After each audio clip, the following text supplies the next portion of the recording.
final day of English language broadcasts from Radio Netherlands worldwide. I'm Cyrus Jan. In the 1990s, one of our slogans was Radio Netherlands, the European station with a Dutch accent. Coverage of European affairs has long been part of our output. Together with other European broadcasters, we co-produced the program Weekend Europe, and one of its hosts was our own Louise Williams. You're listening to Radio Netherlands, the Dutch international service. Weekend is coming up after the news and newsline. This week we have a report from Sarajevo about how people are going about designing new flags and picking new football teams for their new republic. The report asks the people of Sarajevo if they still feel attached to the old national symbols. And from the Netherlands, there's a report about Dutch consumers' lack of interest in eating chemical-free vegetables. Guests are in studios in Dublin, Stockholm and London to discuss these subjects and more. But first, over to the Radio Netherlands newsroom. After Weekend Europe came Network Europe. Richard Walker was one of the hosts, and the program was a complicated operation involving fellow broadcasters all over the continent. So sometimes things didn't go exactly according to plan. This is Network Europe, news and culture from the Euronet partnership, with Richard Walker and Cecil Taylor.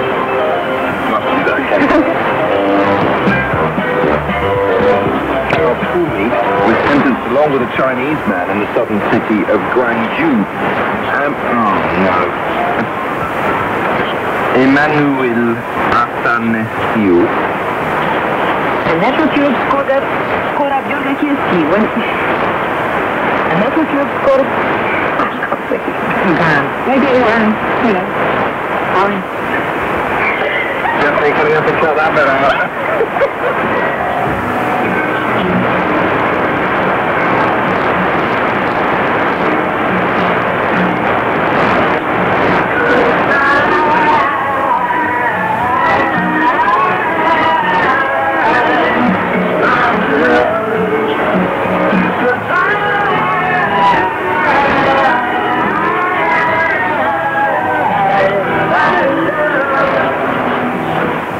Just to remind... Cry also. Do you feel that way now, ever? If I'm coming in my room first, I have to transform and enjoy it. Let everything, and then it's okay. But when I'm free, then everything goes. So do you have a family outside of it? I have a son and a boyfriend, yeah. And it's very difficult. The combination with this job is very difficult. Also for my son. How old is your son? 16. And so he knows. He knows, yeah. I told him, because it's better that he hears from me than he hears from another person. And what does he think about it? Well, he's not happy about it, but he knows why I'm doing it, so... To be honest, I do it for the money. It wasn't necessary, otherwise it was more problems. While I'm sitting in it, now I want to save something and stuff. But I can't wait for the day that I take goodbye. I think one day and then it's a happy end. I guess it took a lot of guts to I will never forget it. Well, let's be honest, that was definitely not the only time we ever talked about sex on Curious Orange. Remember the sex with robots story that you did? Yeah. Way back. I believe that was our very first show. Yeah. Be possible to teach robots everything and every sex manual ever written. And so one of the dangers of this is that robots might in general be superior levels to humans, and this could cause lots of problems, particularly for men, because of course men are always worried about their sexual performance, and it's not very nice for a man to have a relationship with a woman knowing that she's already had the best sex ever from a robot, and he's feeling right from the beginning, how am I going to satisfy this woman? This was not just a crazy guy. This was David Levy from the University of Maastricht, and he wrote a thesis about sex with robots. God, so many great stories we did on this show. And sadly, so little time to share them all with all of you again. But they're still online. That's true, where they will hopefully stay forever in our Curious Orange archives via, get out your pens and paper, blog.rnw.nl/CuriousOrange. All right, that's really it for us. Signing off forever. Bye-bye, world. And thanks for listening. Ashley Elson and Michelle Walraven, who together were Curious Orange. Radio Netherlands was never shy of casting a critical eye on Dutch culture as well. We had acerbic commentators like Bob Green and his successor Carillion, who found his weekly columns where nothing was too sacred to mock. When I first started writing these critical eye columns, the Netherlands was still in shock over the murder of controversial filmmaker Theo van Gogh. He was knifed to death in an Amsterdam street, with a note stuck to his body making it look like the fundamentalist Islamic equivalent of pinning the tail of a donkey. To make matters worse, our then Justice Minister believed the best way to halt such shenanigans was by reviving an ancient blasphemy law and using it against anyone who had anything nasty to say about Allah. All of which gave me the feeling that at that particular point in our history, the traditional Dutch value of free speech was under unprecedented threat. And by the end of my run as a commentator, one leader of the Dutch political party vowed never to speak to Radio Netherlands again unless a column of mine was removed from the internet. And, in eerie parallel to Theo van Gogh, one of our regular listeners had promised me a knife in the back or worse if I ever had the audacity to travel to her part of the globe. So, I guess I must have been doing something right. And I guess that really I should be proud that my radio station is now about to reinvent itself as a bringer of free speech to all parts of the world where it's in short supply. Oh dear, how do I say this politely? The government that's been behind Radio Netherlands' extreme makeover is also the first Dutch government that's jumped into bed with both the populist PVV and the Christian fundamentalist SGP. About the former, well, as I once suggested, the greatest danger Geert Wilders' law present is not that they're a one-issue party that bashes Muslims, but that they're not a one-issue party that will go looking for new scapegoats, judges, journalists, Brussels, whenever it proves convenient. The SGP, well, surely there's a place in the Guinness Book of Records for a Prime Minister who calls himself liberal, yet is thick as thieves with a party that would bar women from Parliament. I mean, with friends like that, who needs the Taliban? But back to Radio Netherlands, where a great new role as purveyors of free speech doesn't just mean in with the new, but also inevitably out with the old. What I do know is that the new Radio Netherlands has quite a challenge ahead of it, with those remaining on board expected to be living examples of the value that the Netherlands itself has too often been half-hearted about, to say the least. All that's left for me to do is to toast the colleagues who, like me, are going on to other and no doubt greater things, and to wish the latter-day saints who remain here luck. I think we're all going to need it. Hello, the young.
Sociology, technology, art, culture, psychology, anything we humans have our sticky little fingers on is suddenly fair game.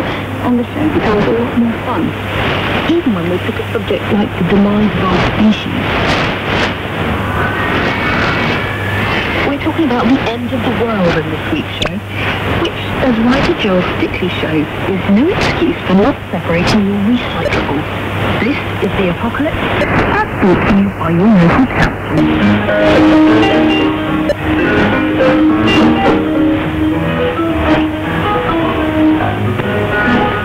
Dear residents, with the complete collapse of human civilization just around the corner, you're probably wondering about the schedule for recycling pickup in your area.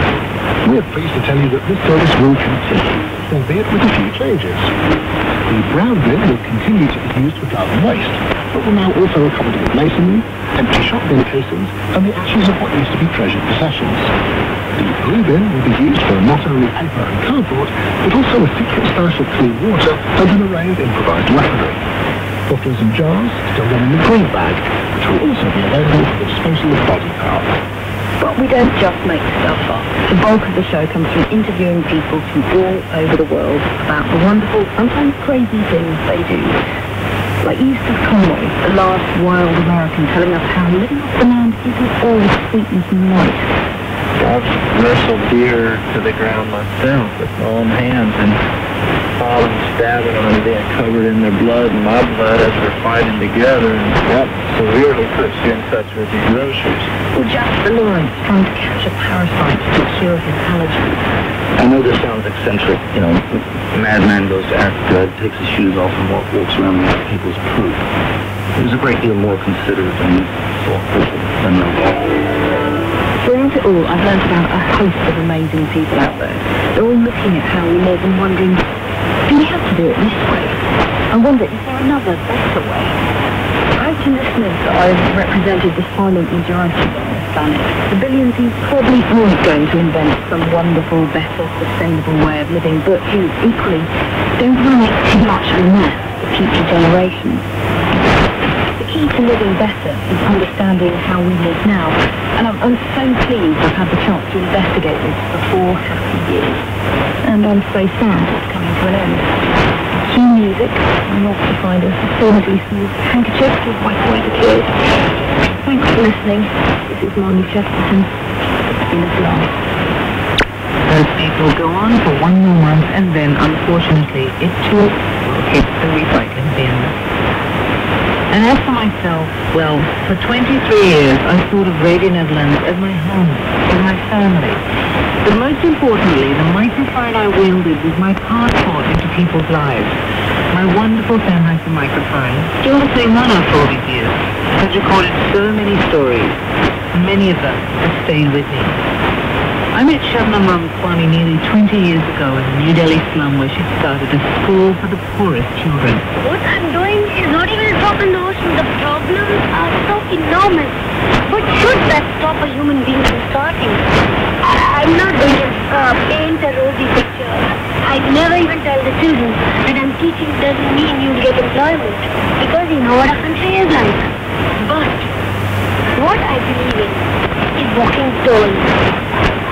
That child who's educated here is a Shushan by tomorrow even. He walks tall in those streets. Nobody kicks him around. No police takes him.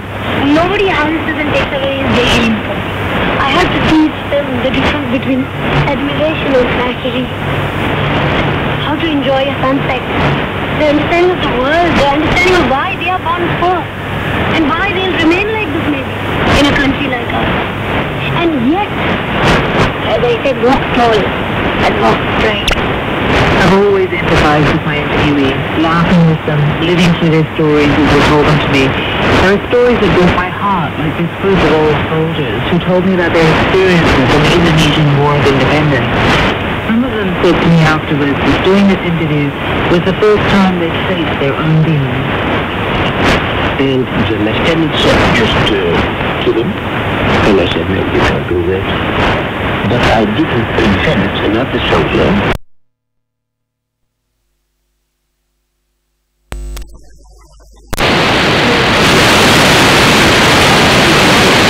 That home, that machine, none of our men, a certain young man, but he was still alive. And we asked him to say where the group was, and he wouldn't speak. And I have ordered to kill him. I can't forgive it myself now that I have done so. On the job, I've learned history by making programs on Peter the Great and the Dutch East Indies Empire. But about, what, 3 feet long? And he's a bunger. And he will eat that sheep or rabbits or kittens or anything. Huge. He's got a tongue that's about 8 inches long. Oh, look at his walking on his 4 legs. It is just the most amazing sight. It's not like the ordinary house lizard. He's enormous. Look at him go. Look.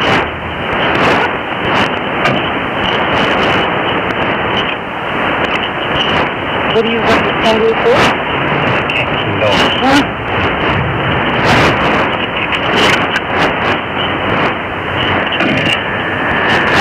Got him. Not dead though. I'm going to see this. There's a hole in him the size of my fist. Oh, God. I don't know, I'm not comfortable with this. I can't deal with this. I'll come to my skinning time. No, go ahead. It's time my job. I've actually never seen anything like this before in my life. I haven't. No, I haven't. Not every time you go to the butcher shop. I thought meat came in little packages. I was desperate coming out.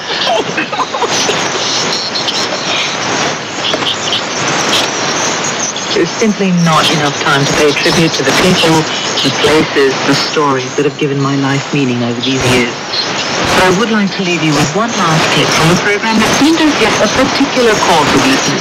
Maybe because it featured a familiar voice, my colleague Jonathan Grabert.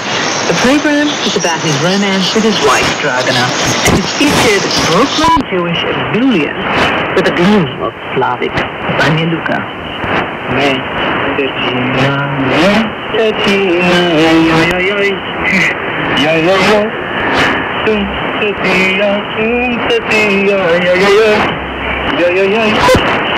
Listen to that. Nicholasm, no one knows. Nicholasm, Nicholasm, Nicholasm, Nicholasm. And then listen to his horn.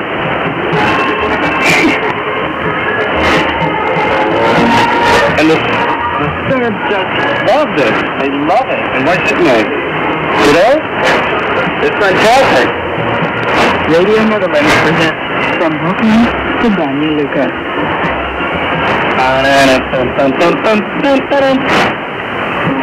Okay, for instance, if a guy is really sad and he really wants to show the world that he's alive, gets drunk, and then he goes and finds himself a gypsy bed and pays them, and then he runs through the streets with a bottle of rakia, which is this rum brandy, very strong. This is following him. Ah, look at me, I'm alive! The whole world hates us! But we're wonderful! And they are. And the whole world doesn't hate them. But they have a Jew complex? Unbelievable.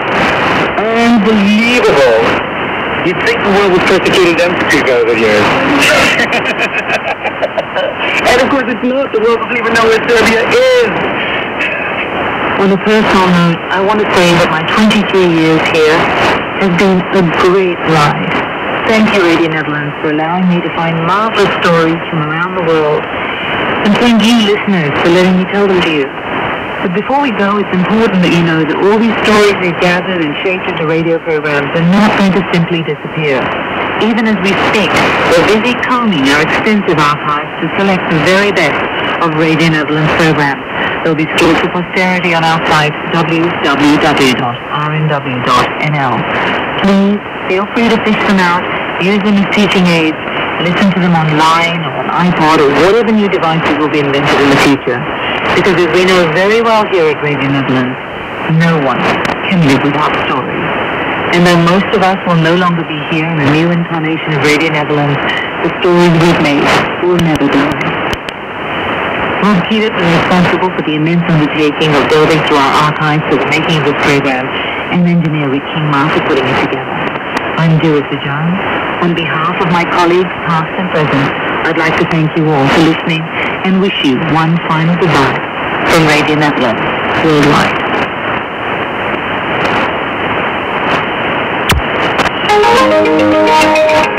We've come to the end of our last shortwave broadcast to South Asia. Radio Netherlands programming will continue for just 5 hours on satellite and the internet. This frequency, 98000, will close in a few minutes. I'm Theo Thomas, and on behalf of all of us here at Radio Netherlands, I'd like to say thank you very, very much for being our listeners over the past 65 years. It was an honor to serve you. Goodbye.